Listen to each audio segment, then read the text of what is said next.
listeners. Today I'm going to finish up this month's look back at the movies of 1972. This month I've been looking at black cinema and all these other movies that I've looked at so far were U.S. movies. Today, in the final segment of this series, is a movie from Jamaica called The Harder They Come. And that is the great Jimmy Cliff as the star. Perry Hensel directed it. Before I talk a little bit about the movie, I got to show you this Shout. This is Shout Select edition, coming with a slipcase, coming with 3 discs.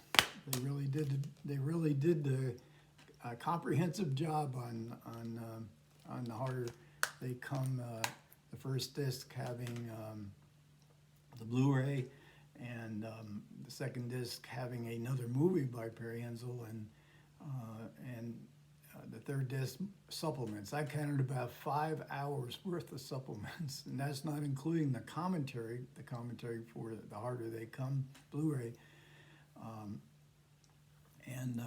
Like I say, you get an extra movie as well. So just the greatest. This is the kind of edition that puts some of the recent Criterions to shame with their minimal supplements.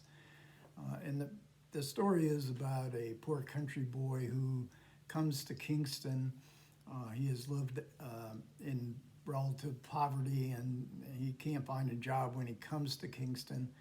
His ambition is to be a singer, a famous singer, with the emphasis on famous.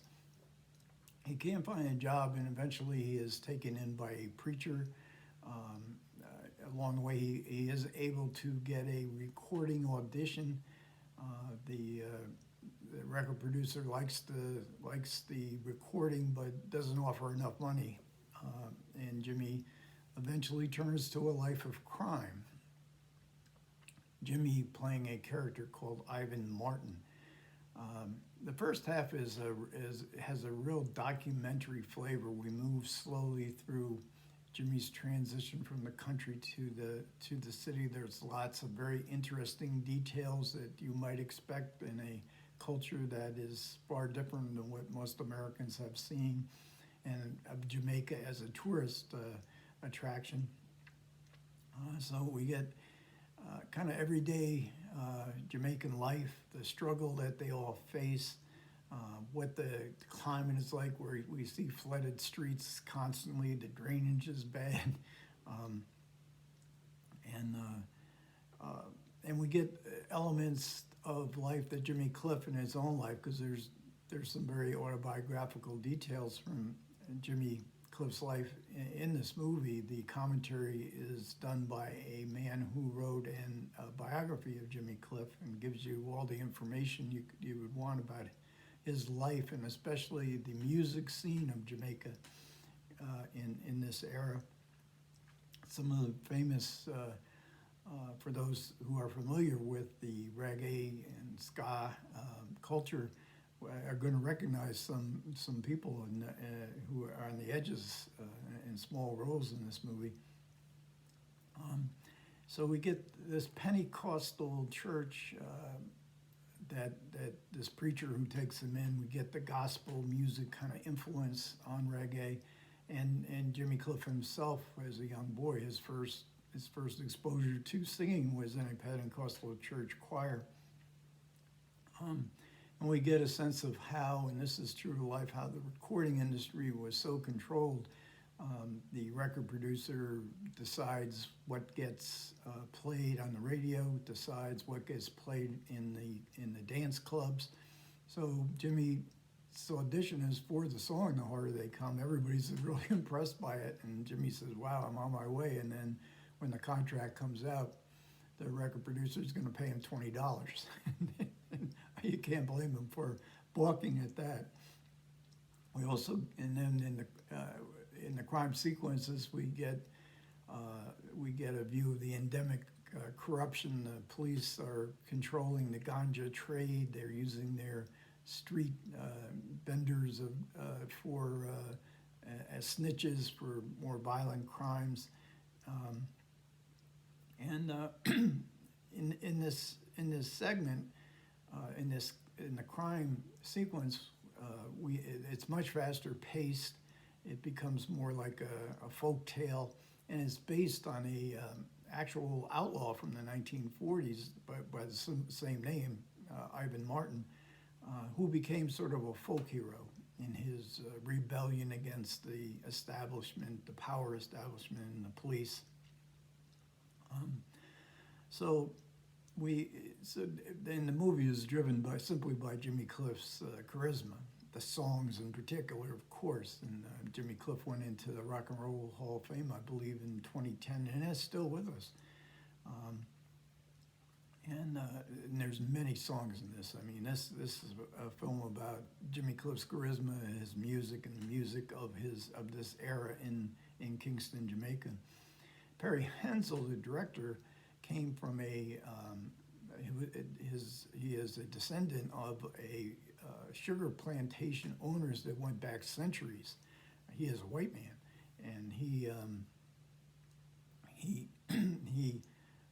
it's unclear whether his family was still wealthy at the time that Perry Hensel was growing up, but he journeyed through Europe and worked for a while at BBC, came back to Jamaica and made hundreds of commercials that played in cinemas and eventually on television.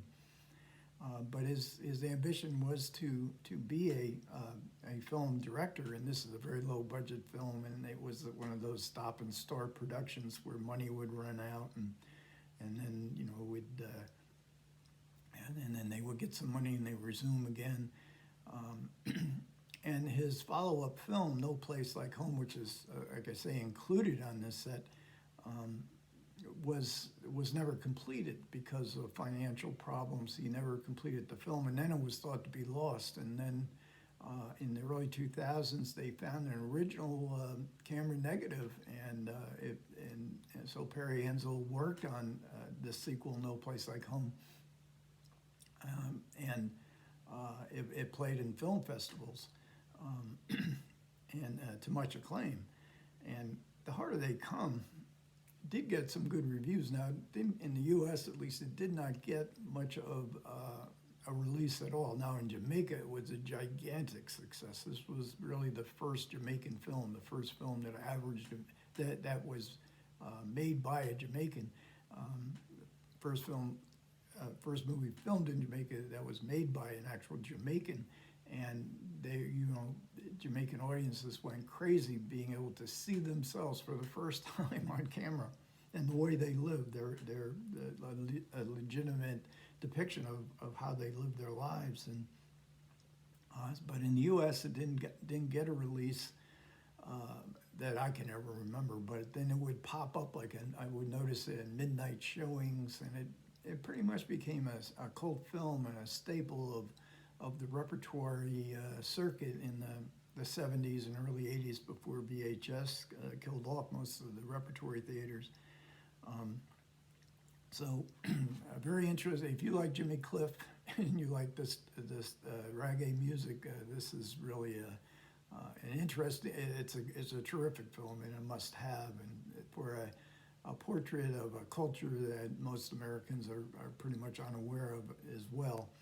Now that's my series wrap-up. I really enjoyed going through these films. A couple of them I had never seen before, and it's a real to see this kind of time capsule of movies from 50 years ago. It's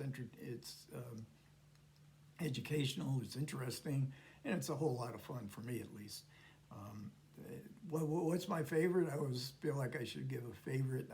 I enjoyed them all. I think all of them should be seen. But if I had to make a choice, it would probably be Lady Sings the Blues, mostly for Diana Ross. Again, charisma and great singing talent, great songs.